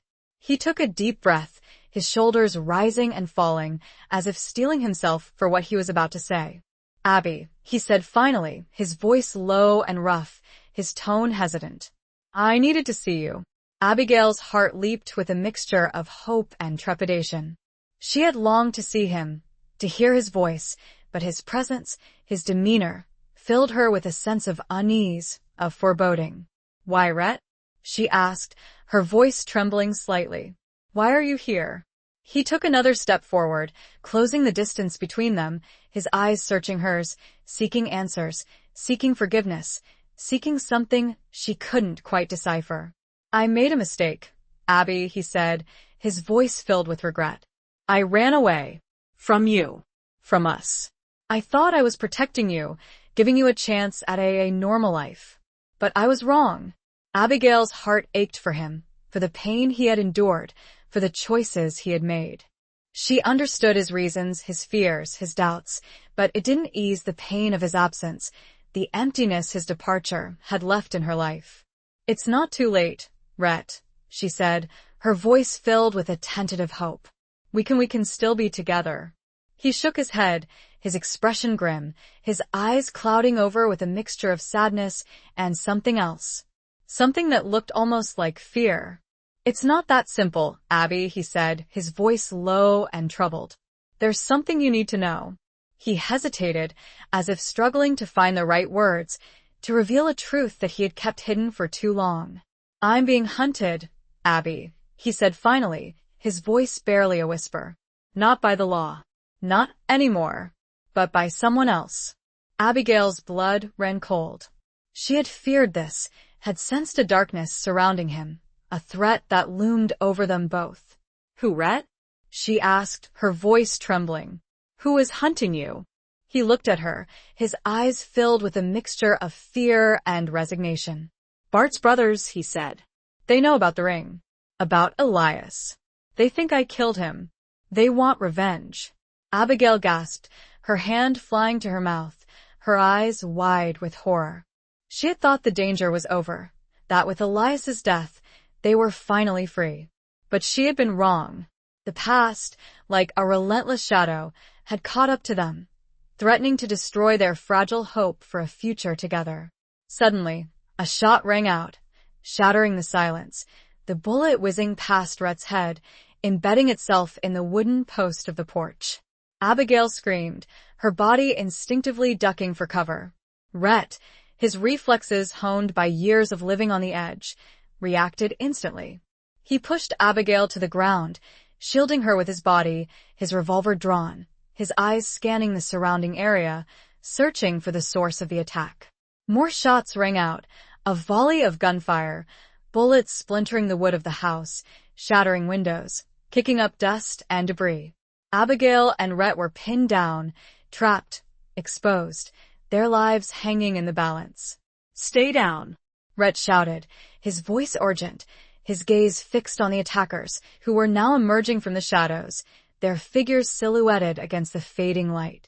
There were 3 of them, rough-looking men, armed with rifles and revolvers, their faces contorted with rage and hatred. Bart's brothers. They had come for revenge, for blood, for justice as they saw it. Rhett returned fire, his shots accurate and deadly, but he was outnumbered, outgunned. He was a skilled marksman, but even he couldn't hold off 3 determined attackers indefinitely. Abigail, her fear giving way to a surge of adrenaline, reached for the derringer she had tucked into her pocket. She had never fired a gun in anger before, but she would not stand idly by while Rhett fought for his life, for their lives. She raised the small pistol, her hand trembling, her aim uncertain. She fired, the shot going wild, missing its target, but it was enough to distract one of the attackers, giving Rhett a momentary advantage. He seized the opportunity, firing again, his shot finding its mark, one of the attackers collapsing to the ground, his body still. The remaining 2, enraged by the loss of their brother, redoubled their attack, their gunfire relentless, their determination unwavering. Abigail, her courage fueled by desperation, fired again, this time hitting one of the attackers in the arm, causing him to drop his rifle, his face contorted with pain. Rhett, seeing his chance, charged forward, his revolver blazing, his movement swift and deadly. He engaged the remaining attacker in a close-quarters fight, a desperate struggle for survival.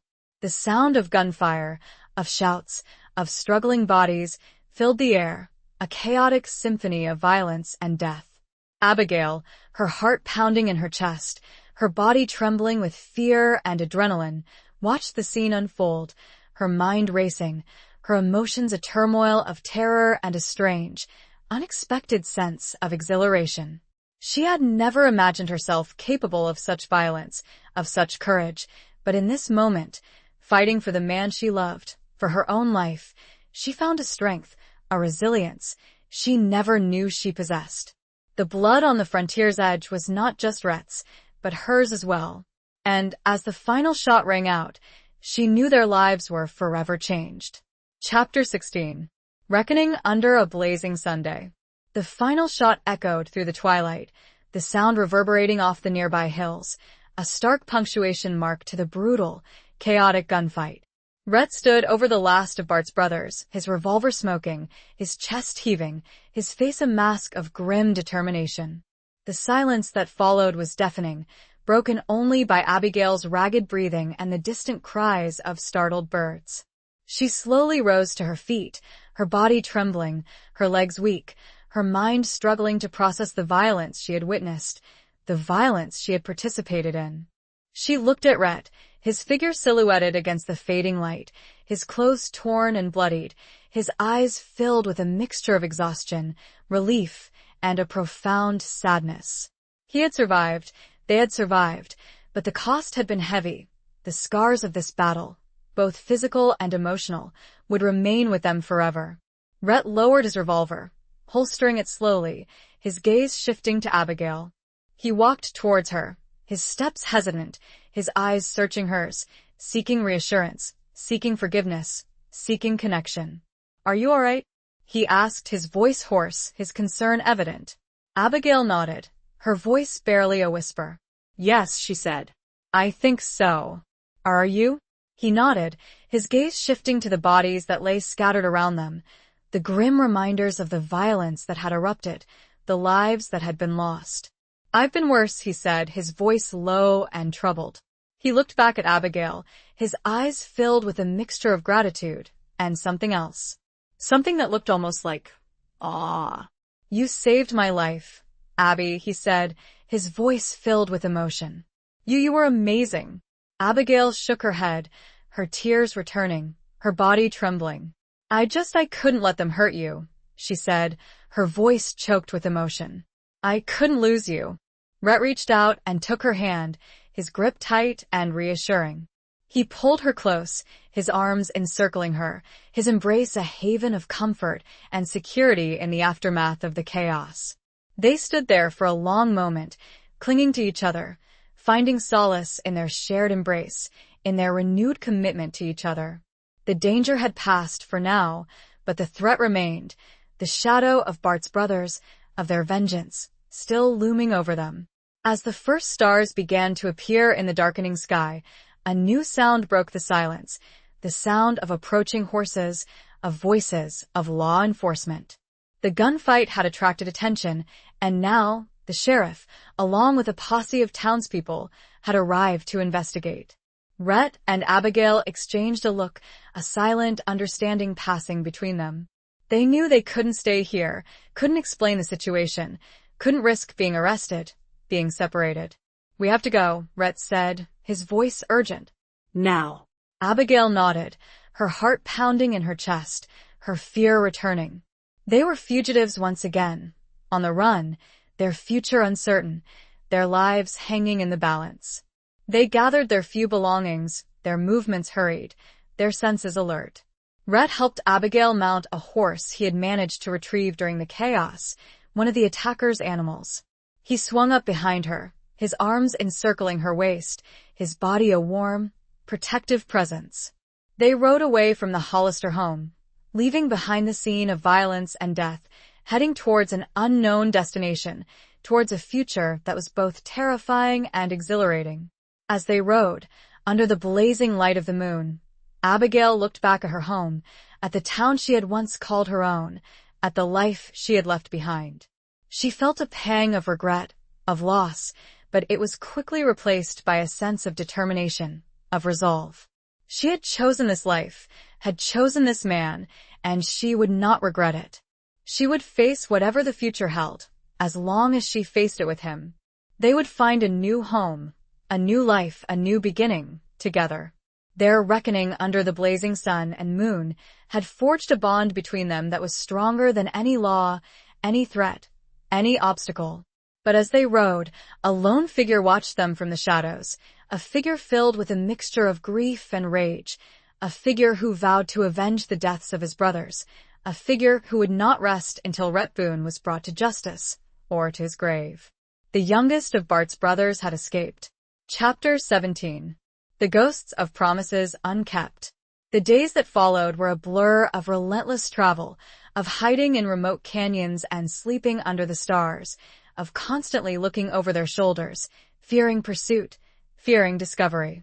Rhett and Abigail were fugitives once again, their lives a precarious dance between survival and despair, their love a fragile flame flickering in the darkness of their circumstances.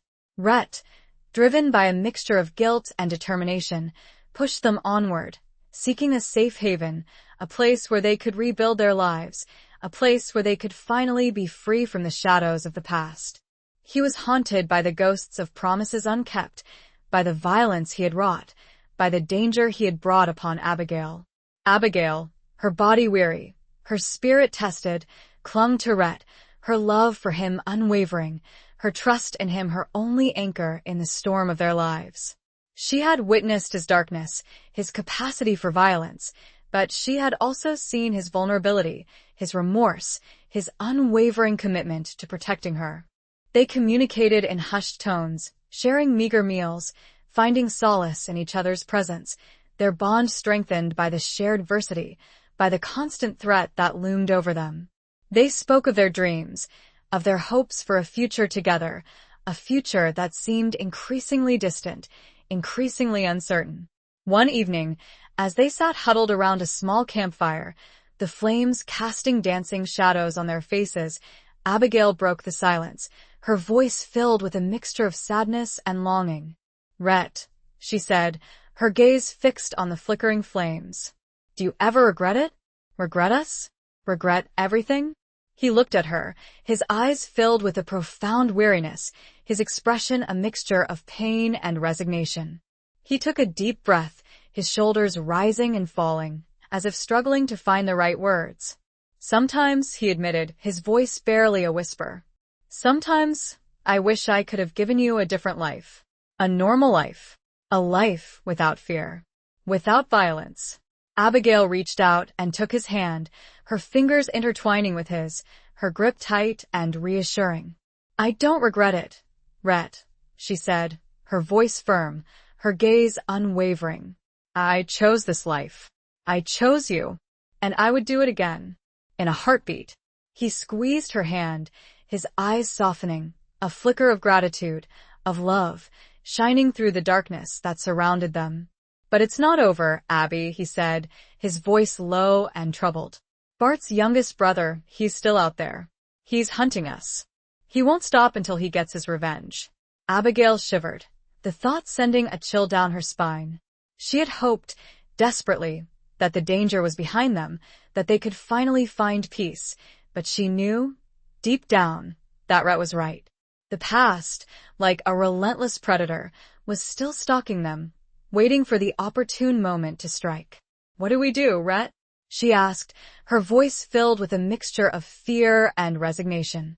He looked at her, his eyes filled with a grim determination, his expression hardening. "We stop running," he said, his voice firm. "We face him. We end this once and for all." Abigail's heart pounded in her chest, her fear battling with a newfound sense of resolve.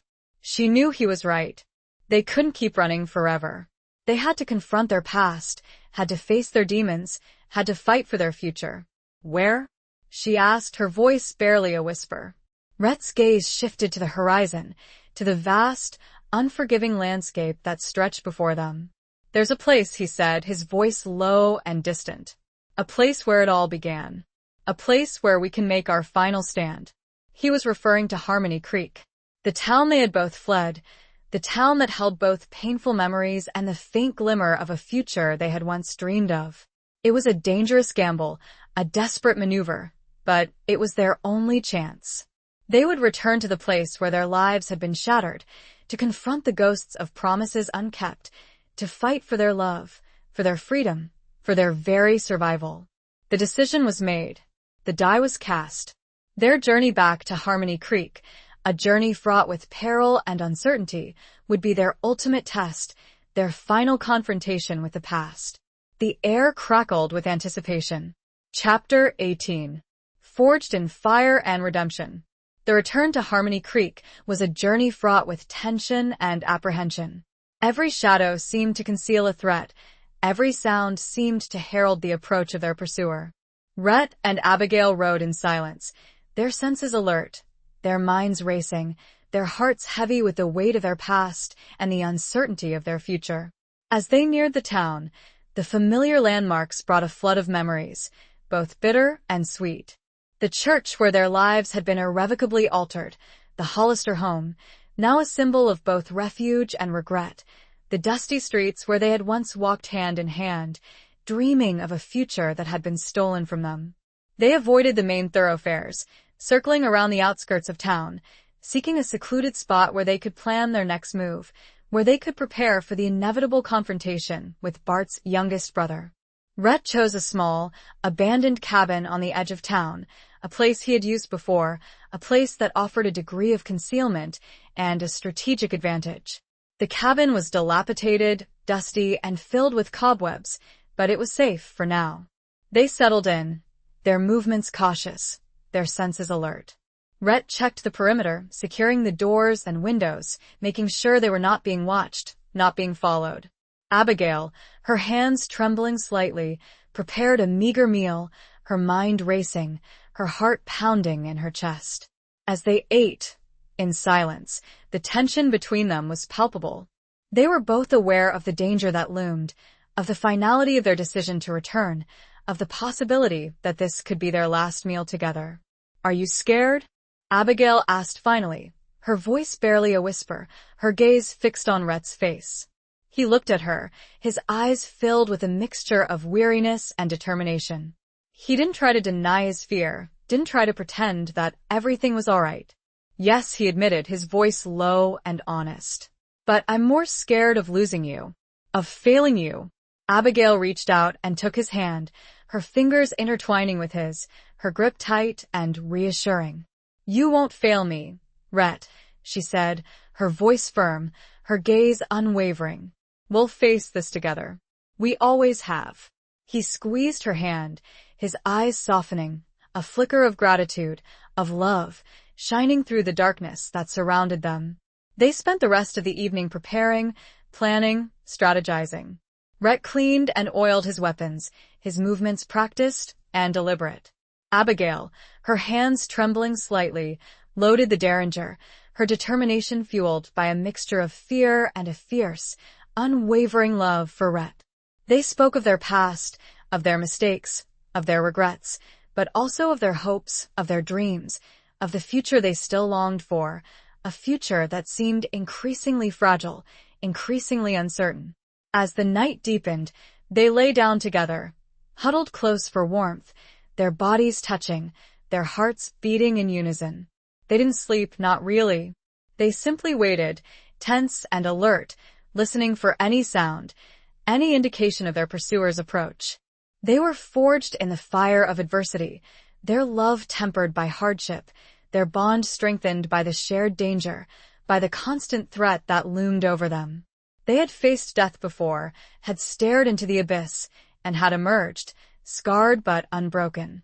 And as the first rays of dawn crept over the horizon, painting the sky in hues of pink and gold, they knew the time had come. The final confrontation was at hand. They were ready. They would face their past, their demons, their pursuer, together. They would fight for their love, for their freedom, for their redemption. The air was still, heavy with anticipation, the silence broken only by the distant crowing of a rooster, a herald of the dawn, a herald of the battle to come. A single rider could be seen silhouetted against the rising sun, slowly approaching the cabin. Chapter 19. A Love Worth Fighting For. The lone rider approached slowly, deliberately, his silhouette growing larger against the rising sun, his intent clear, his presence a palpable threat. Rhett and Abigail, their weapons drawn, their bodies tense, watched from the cabin windows, their hearts pounding in their chests, their breaths held captive in their throats. It was him, Bart's youngest brother. He was younger than Rhett had remembered, barely a man, his face a mask of youthful determination and simmering rage, his eyes burning with a thirst for revenge. He held a rifle in his hand, his aim steady, his finger hovering over the trigger.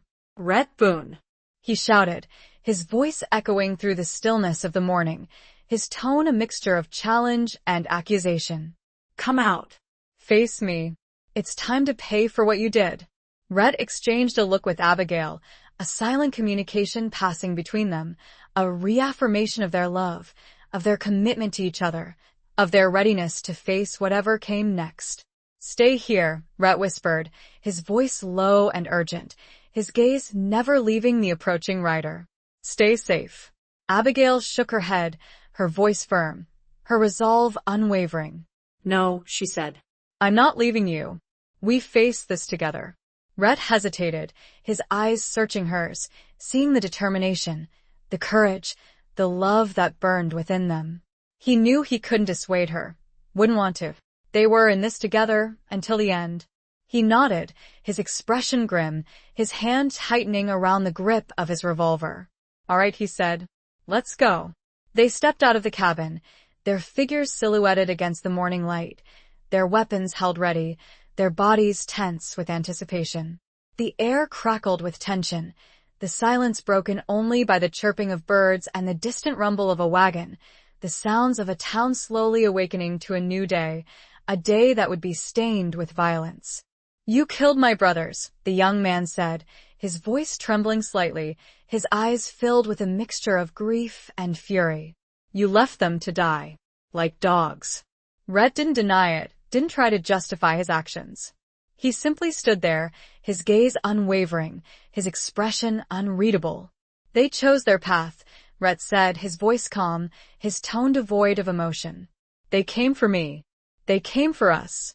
They came for justice." The young man shouted, his voice rising in anger. "For revenge. For what you did."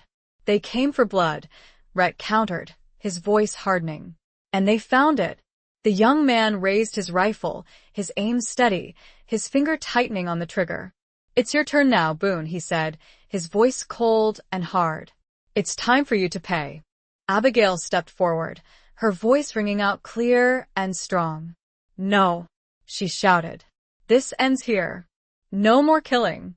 No more bloodshed." The young man hesitated, his gaze shifting to Abigail, his expression a mixture of surprise and confusion. He had expected resistance, defiance, not this. "He killed my brothers," he repeated, his voice wavering slightly, his resolve faltering. "And they killed others," Abigail countered, her voice firm, her gaze unwavering. "This cycle of violence, it has to stop. Somewhere. Sometime. Let it be now. Let it be here." She looked at Rhett, her eyes pleading, her heart aching. She couldn't bear to see any more bloodshed, any more death. She had had enough. Rhett, his eyes meeting hers, saw the pain, the desperation, the unwavering love that shone within them. He lowered his revolver, slowly, deliberately, his gaze shifting to the young man, his expression softening. "She's right," he said, his voice low and weary. "It ends here. I'm not going to fight you." The young man stared at him, his eyes wide with disbelief, his body trembling with a mixture of rage and confusion. He had come here for revenge, for blood, and he was being denied his vengeance, his justice. He lowered his rifle, slowly, hesitantly, his finger releasing the trigger, his gaze shifting between Rhett and Abigail, his expression a turmoil of conflicting emotions. The fight seemed to drain from him, replaced by a profound weariness, a sense of futility. He looked at Rhett, his eyes filled with a mixture of hatred and something else. Something that looked almost like respect. "Why?" he asked, his voice barely a whisper. "Why aren't you fighting?" Rhett took a deep breath, his shoulders rising and falling, his gaze fixed on the young man. "Because I'm tired," he said, his voice filled with a profound weariness. "Tired of running. Tired of fighting. Tired of killing. I just want peace. I just want to be with her." He looked at Abigail, his eyes filled with a love that transcended the violence, the hatred, the pain that had surrounded them. He reached out and took her hand, his grip tight and reassuring. The young man, his body slumping, his spirit broken, turned and walked away, his steps slow and heavy, his figure disappearing into the morning mist. The threat was gone. The cycle of violence, for now, had been broken. Rhett and Abigail stood there, hand in hand, watching him go, their hearts filled with a mixture of relief, gratitude, and a profound sense of hope. They had faced their demons, their past, their pursuer, and had emerged, scarred but unbroken, their love stronger than ever. They had found their redemption, not in violence, but in peace, in forgiveness, in the unwavering power of their love. It was a love worth fighting for, and a love worth living for. A quiet thank you, drifted on the breeze, unheard but deeply felt, as a new chapter unfolded, away from the shadows of the past. Chapter 20. The final confrontation of hearts and horizons. The departure of Bart's youngest brother marked a turning point, a fragile truce in the long and bloody conflict that had dominated their lives.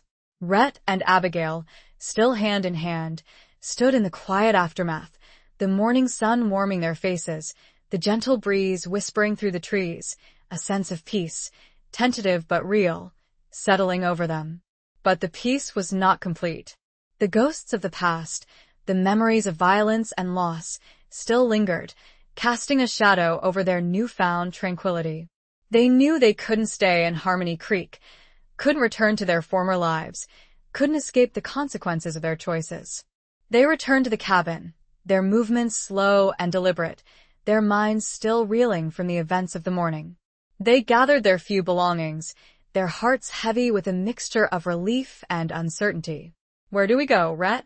Abigail asked, her voice barely a whisper, her gaze fixed on his face, seeking answers, seeking direction, seeking hope. He looked at her, his eyes filled with a profound love, a quiet determination, a newfound sense of purpose. He had been running for so long, from the law, from his past, from himself. But now he was ready to stop running. He was ready to face the future, whatever it held, as long as he faced it with Abigail. "We go west," he said, his voice firm, his gaze shifting to the distant horizon, to the vast expanse of unexplored territory that stretched before them. To California. To a new life.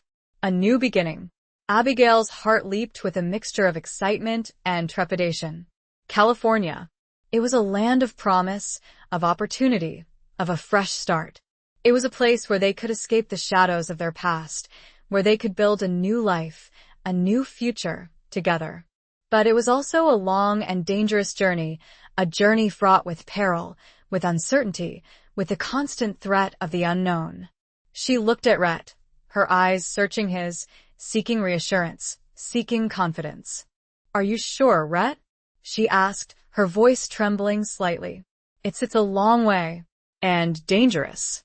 He smiled, a genuine, heartfelt smile that reached his eyes, a smile that banished the shadows, a smile that filled her with hope. "We've faced danger before, Abby," he said, his voice soft, his hand reaching out to caress her cheek. "And we've always faced it together. We'll make it. I promise you." His words, spoken with such conviction, such love, filled her with a renewed sense of courage, of determination. She trusted him, implicitly, completely. She would follow him anywhere, to the ends of the earth, if necessary. They left Harmony Creek that morning, riding west, towards the setting sun, towards a future that was both uncertain and exhilarating. They left behind the ghosts of their past, the memories of violence and loss, the town that had both blessed and cursed them. As they rode, Abigail looked back, one last time, at the familiar landmarks, at the Hollister home, at the church, at the dusty streets where she had spent her childhood, where she had met Rhett, where their lives had been forever changed. She felt a pang of sadness, of regret, but it was quickly replaced by a sense of anticipation, of excitement, of a new adventure, a new beginning. The journey was long and arduous, the terrain unforgiving, the weather unpredictable. They faced hardships, challenges, obstacles, but they faced them together, their love for each other their guiding star, their unwavering commitment their source of strength. They met other travelers, pioneers, settlers, dreamers, all heading west, seeking a better life, a new opportunity, a fresh start. They shared stories, offered assistance, found camaraderie in their shared journey, in their shared hopes. And as they traveled, Rhett and Abigail began to heal, to shed the scars of their past, to embrace the promise of their future. They talked, they laughed, they cried. They shared their dreams, their fears, their hopes, their love.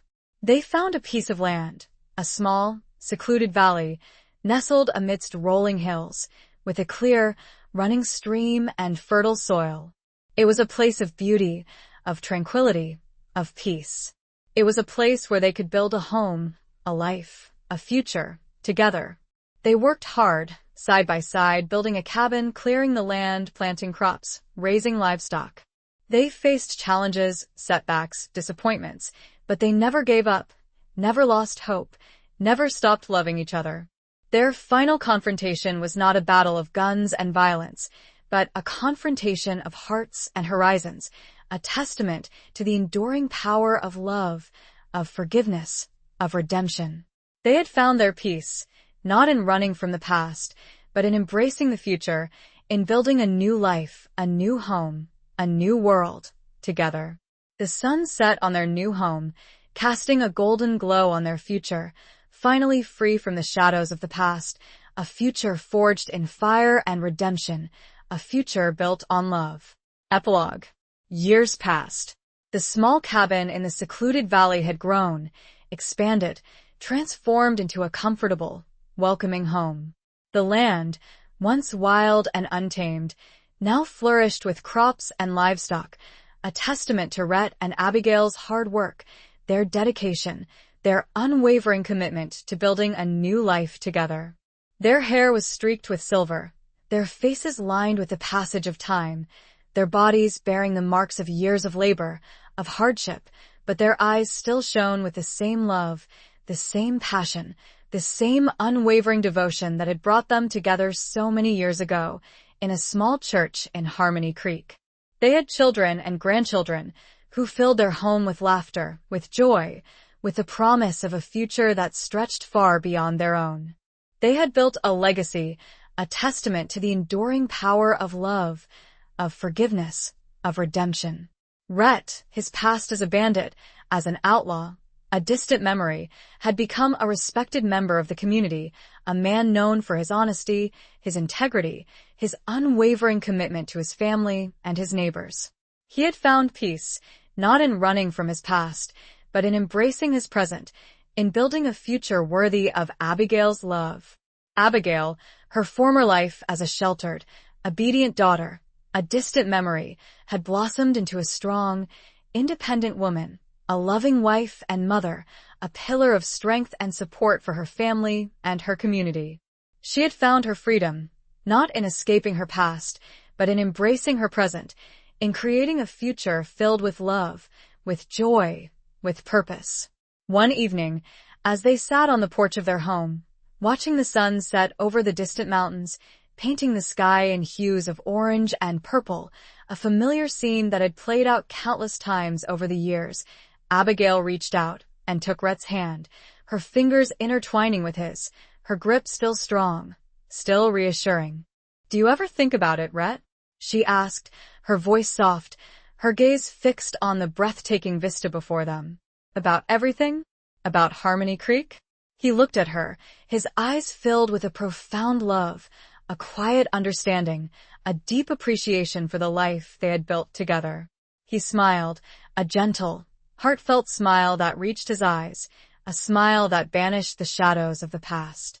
Sometimes, he admitted, his voice low and thoughtful, but not with regret. Not anymore. It was a different life. A different time. "I wouldn't trade what we have now for anything." Abigail nodded, her own eyes filled with tears of gratitude, of joy, of a love that had endured the test of time, of hardship, of adversity. "Me neither," she whispered, her voice choked with emotion. "Me neither." They sat there, in silence, hand in hand, watching the sun disappear below the horizon, the stars beginning to appear in the darkening sky, a vast, infinite canvas that mirrored the vastness of their love, the infinity of their journey. They had found their happily ever after, not in a fairy tale castle, not in a life of ease and luxury, but in a simple, honest life, built on hard work, on unwavering commitment, on a love that had conquered all obstacles, all challenges, all doubts. Their story, a story of stolen hearts and broken vase, of blood on the frontier's edge and reckoning under a blazing sun, of ghosts of promises unkept and redemption forged in fire, had finally come to an end. But their love, their legacy, their family would live on, a testament to the enduring power of the human spirit, of the unwavering hope for a better future, of a love that was truly worth fighting for. The quiet peace of their valley was a symphony of their life together, a life well lived, a love well earned. The final, fading light of the day was a promise of continued peace, a peace they had built together. The end.